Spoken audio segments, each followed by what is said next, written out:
Hello friends, good morning. कैसे हो friends? सब आई होप आप सब अच्छे होंगे।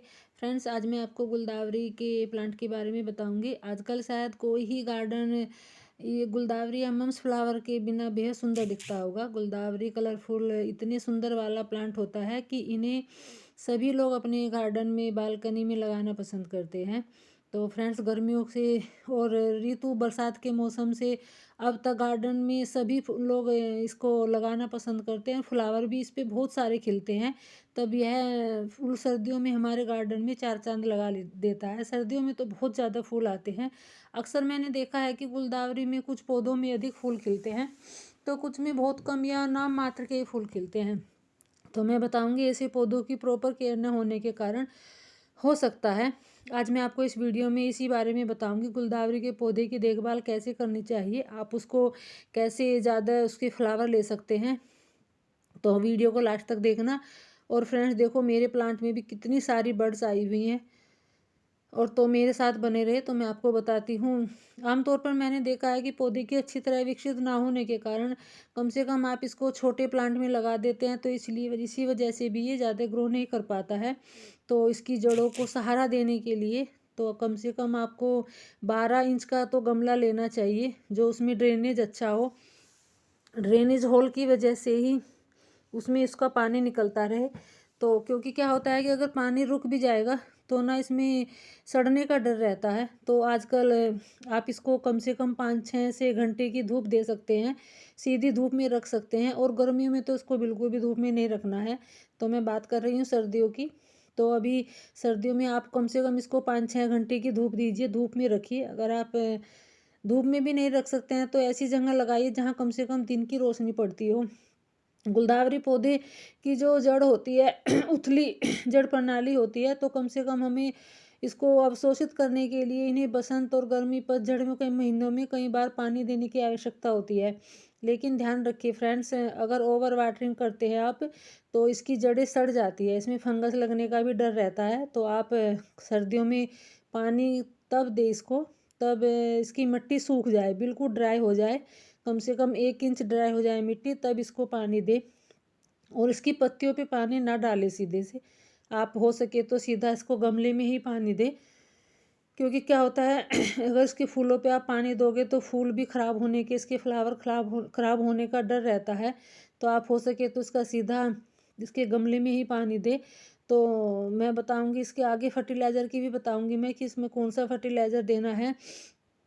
तो फ्रेंड्स बनी रहिए मेरे साथ। और मैं बात करती हूँ इसके फंगस लगने की। आप वही बताया मैंने कि अगर आप इसमें ज़्यादा पानी दोगे तो इसमें फंगस लगने का भी डर रहता है। और अब ये हैवी फीड चाहिए, इसको हैवी फीडर होता है ये प्लांट, क्योंकि इसमें इस समय फ्लावर भी बहुत ज़्यादा आते हैं, बहुत सारी बर्ड्स आती हैं। तो इसको हैवी फीड की ज़रूरत होती है। तो इसको हमें खाद भी ऐसा देना चाहिए जो हमारी प्लांट को ग्रोथ अच्छी से कर सके, अच्छे फ्लावर आ सके। तो सबसे पहले तो आप अगर इसके जो फ्लावर सूख जाते हैं उनको आपको तोड़ देना चाहिए, उनको हटा देना चाहिए। क्योंकि क्या होता है, जो इसकी ग्रोथ रोक देते हैं प्लांट की, तो आगे नहीं बढ़ने देते हैं। वही बात है ना कि एक माँ अपने बच्चे को, एक को दूध पिलाएगी, दो को पिलाएगी, तो फिर अपने आप को भी थोड़ा नुकसान झेलना पड़ता है उसी। तो इसी हिसाब से अगर वो सारा जो इतने फ्लावर आएंगे सूखे हुए भी रहेंगे, तो वो प्लांट किस किस को अपना फीड देगा, किस किस को अपना उनको संवारेगा। तो आप उनको जो सूखे फूल होते हैं उनको तोड़ देने चाहिए, जो तभी आप तोड़ दोगे तो उन पे नहीं ग्रोथ निकल के आएगी। तो मैं बात करती हूँ अब इसके खाद की। तो कैसे इनको खाद देनी है, कौन सा फर्टिलाइज़र देना है। तो पहले तो आप इनकी सबकी गुड़ाई कर लीजिए, क्योंकि गुड़ाई करने से क्या होता है, एक तो हवा का आदान प्रदान होता रहता है, सॉरी। तो उसमें हवा भी लगती रहती है और मिट्टी का भी पता लग जाता है कि मिट्टी गीली है सूखी है। तो थोड़ी हवा नीचे तक भी जाती है। तो मिट्टी गुड़ाई करना बहुत ज़रूरी होता है, क्योंकि अगर आप गुड़ाई नहीं करोगे तो क्या होता है, पानी डालते डालते मिट्टी ऊपर से थोड़ी पत्थर जैसी हो जाती है, तो पानी हवा नीचे तक नहीं जा पाता। तो ये मैंने इसका फर्टिलाइज़र लिया है, ये NPK है, और थोड़े DAP के दाने हैं, और ये एक और फर्टिलाइज़र है, सीवीड्स है ये।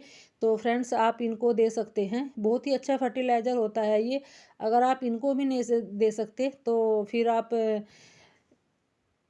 और फर्टिलाइज़र बताती हूँ मैं, जो मैंने सर्दियों का मेन फर्टिलाइज़र होता है हमारे प्लांट के लिए, वो है सरसों की खली।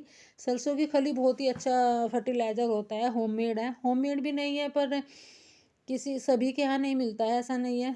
तो किसी भी शॉप में मिल जाता है, जहाँ गाय के चारा वारा ये वो जो खाने के सामान होते हैं वहाँ पे, तो अच्छा मिल जाता है वहाँ से भी। तो आप इसको उसका पाउडर बना के वो दे सकते हैं। अगर आप डीएपी वगैरह नहीं दे सकते तो आप इसको दीजिए। और फिर दूसरा खाद है, फर्टिलाइज़र है गोबर की खाद, जो बिल्कुल सड़ी हुई है, कम से कम 1 साल पुरानी खाद है, बिल्कुल कंपोस्ट हुई है, तो आप वो दे सकते हैं।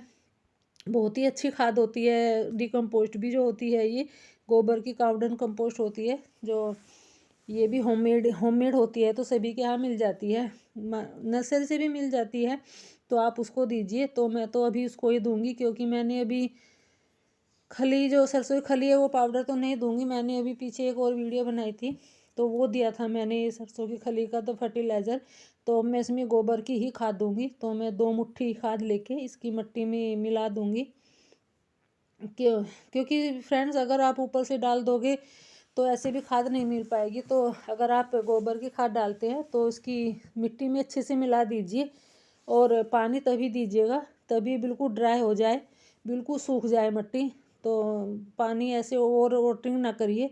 तो रिज़ल्ट देखिए आपको कितना अच्छा रिज़ल्ट है मेरे यहाँ तो, क्योंकि ये जो मेरा प्लांट है ये ज़मीन में लगा हुआ है, और जो मैंने वो गमले में दिया है, क्योंकि ज़मीन में तो इतनी फर्टिलाइज़र की ज़रूरत नहीं होती है। ज़मीन में तो इनको वैसे ही पोषक तत्व इतने मिलते हैं ज़मीन की मिट्टी से, तो गमले की और पॉट में लगाए हुए प्लांट को बहुत फ़र्क होता है। ज़मीन में लगा हुआ कोई भी प्लांट हो बहुत ज़्यादा फलता फूलता है गमले की, अगर देखा जाए तो गमले से। तो रिज़ल्ट देखिए आपको, मुझे तो बहुत अच्छा रिज़ल्ट मिला है। ये मेरा गमले में लगा हुआ है प्लांट, ये मेरा प्लांटर में लगा हुआ है। तो आपको वीडियो कैसी लगी बताइएगा ज़रूर, और शेयर करिएगा फ्रेंड्स ज़रूर, ताकि और को भी जानकारी मिल सके। Thank you.